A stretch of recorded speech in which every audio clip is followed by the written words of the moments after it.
Trauma serial 4 के इस episode में आप देखेंगे जैसा कि कमाल गिर जाता है सीढ़ियों से और वो सीढ़ियों से गिरता है तो डॉक्टर्स उसको कहते हैं कि हमने आपको पहले भी वार्न किया था कि आपको अपनी हेल्थ का बहुत ज़्यादा ख्याल रखना है क्योंकि अगर आप इसी तरह करते रहे तो आपकी सेहत दिन ब दिन डाउन होती जाएगी। लेकिन शायद आपको इस चीज़ को समझ नहीं आ रही है। हम आपसे बार बार यही कहने की कोशिश कर रहे हैं कि आपको अपनी सेहत का ख्याल रखना होगा और जितना हो सके रेस्ट करना होगा क्योंकि इसके अलावा अब आपके पास कोई भी चारा नहीं है। इस पर वो बहुत ज़्यादा परेशान होता है कि उसकी बेटी तो कुछ भी हैंडल नहीं कर सकती है। आखिर वो क्या करे, उसको कुछ समझ नहीं आती है। इसके बाद वो ईर्षा को कहता है कि मैं तुमसे उम्मीद करता हूँ कि जो कुछ मैं तुमसे कहने जा रहा हूँ तुम मेरी बात का मान ज़रूर रखोगी और इस बात के लिए एग्री भी हो जाओगी। इस पर ईर्षा कहती है कि आखिर ऐसी कौन सी बात है। इस पर वो कहता है कि मैं चाहता हूँ कि तुम मेरा सारा बिजनेस संभाल लो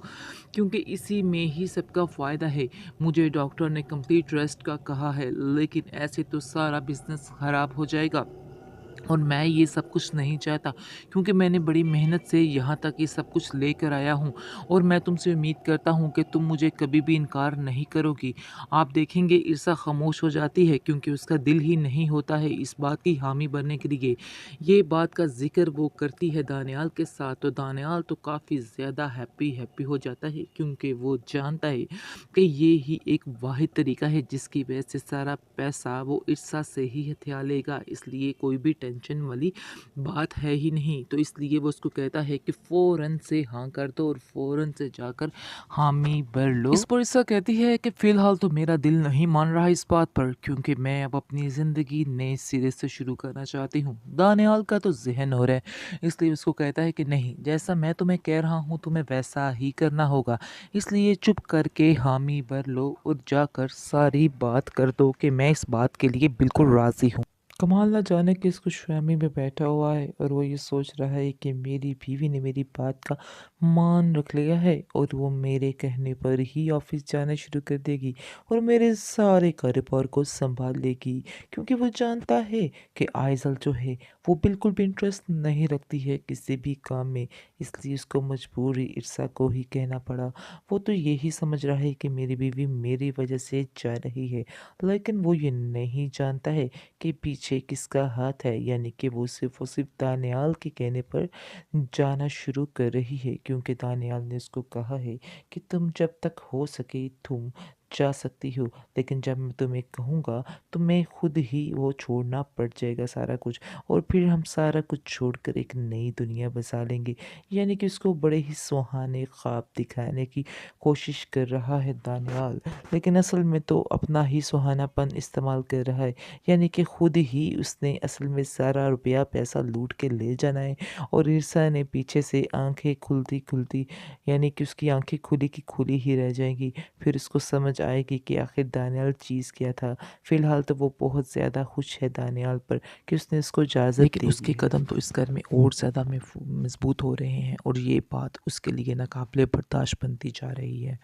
इसके बाद आप देखेंगे बहुत ज़्यादा खामोश हो जाती है क्योंकि उस बात का काफ़ी ज़्यादा गुस्सा आता है उसको कि आखिर ये सब कुछ कैसे हो सकता है। उसकी प्लानिंग और कुछ है और ये सारा कुछ और हो रहा है और ये बात वो बर्दाश्त नहीं कर सकती। इसलिए वो फरियाद के पास जाती है, कहती है कि जो कुछ तुम कर रही हो बिल्कुल भी हैंडल करने की कोशिश नहीं कर रही। ऐसा ना हो कि मैं तुम्हारी हर चीज़ को बंद कर दूँ और फिर तुम्हारे पास कुछ भी नहीं रहेगा। ये बात तुम अपने ज़हन में बिठा के रखना। इस पर वो कहती है कि आखिर मैं तो अपनी पूरी कोशिश कर रही हूँ लेकिन कोई मामला सेट नहीं हो रहा। इसमें आखिर मेरा क्या कसूर है? मेरे साथ तो तुम ऐसे ज़्यादती नहीं कर सकती हो और ना ही तुम्हें इस किस्म की ज़्यादती करनी चाहिए। इस पर आप देखेंगे वो फरियाद को, यानी कि आइज़ल जो है फरियाद को समझाती है कि तुम्हें बड़ी ही अक्लमंदी के साथ काम करना होगा। ईर्षा बहुत ही चालाक है, वो सारा कुछ अपने अंडर करने की कोशिश कर रही है लेकिन तुम्हें ऐसा बिल्कुल भी नहीं करना है। तुम्हें किसी तरीके से उसको कहना है, कमाल को यानी कि मेरे बाप को कहना है कि मैं खुद हर चीज़ को हैंडल कर लूँगी, अपने अंडर करने की कोशिश करो। लेकिन तुम होगे तुम्हें बिल्कुल भी समझ नहीं आ रही है। फरियाल भी कहती है हाँ, ये हमारे लिए बहुत बड़ी टेंशन की बात है, ऐसा तो हरगिज़ नहीं होना चाहिए। कभी भी ईर्षा के हाथ सारा कुछ नहीं आना चाहिए क्योंकि इस तरह से اس کے قدم اس گھر میں اور زیادہ مضبوط ہو جائیں گے اور اس کو نکالنا یہاں سے بہت زیادہ مشکل ہو جائے گا۔ اس لیے ہمیں بہت ہی سوچ سمجھ کے یہ فیصلہ کرنا ہوگا اور سوچ سمجھ کر چلنا ہوگا، اور اب یہ کام تو ہونے ہی نہیں دینا کہ جو بابا کام ہونے آنٹی والا ہے۔ فریال کی طبیعت کافی زیادہ خراب ہو رہی ہے، مجھے لگتا ہے کہ آپ کو انہیں فوراً ڈاکٹر پاس لے کے جانا چاہیے۔ اس پر آپ دیکھیں گے کہ فٹافٹ سے آتا ہے کمال اور جا کر کیا پوچھتا ہے فریال کو کیا ہوا۔ فریال بتاتی ہے کہ میری طبیعت کافی زیادہ خراب ہے، مجھے آئی نیڈ ڈاکٹر، مجھے ڈاکٹر کی ضرورت ہے، مجھے ڈاکٹر پاس لے جاؤ۔ جیسے ہی وہ اس کو ڈاکٹر کے پاس لے کے جانے کے لیے لگتا ہے تو آگے سے آپ دیکھیں گے کرسا بڑے ہی غور سے دیکھ رہی ہوتی ہے اور اس چیز کو محسوس کر رہی ہوتی ہے کہ جو کچھ یہ کر رہا ہے وہ بالکل غلط کر رہا ہے، لیکن اس کے علاوہ کوئی چارہ بھی تو نہیں ہے کمال کے پاس۔ اس کو ظاہری بات ہے کہ اس نے اس کی مدد تو کرنی ہے، وہ جانتا ہے کہ وہ بالکل بے سہارا ہے اور اس کی مدد کون کرے گا، اس لیے ہی صرف اس نے اس کا ساتھ دینے کا فیصلہ کیا ہے۔ البتہ ایسی ویسی کوئی بات نہیں، جو سمجھ رہی ہے ارسا بالکل غلط ہے،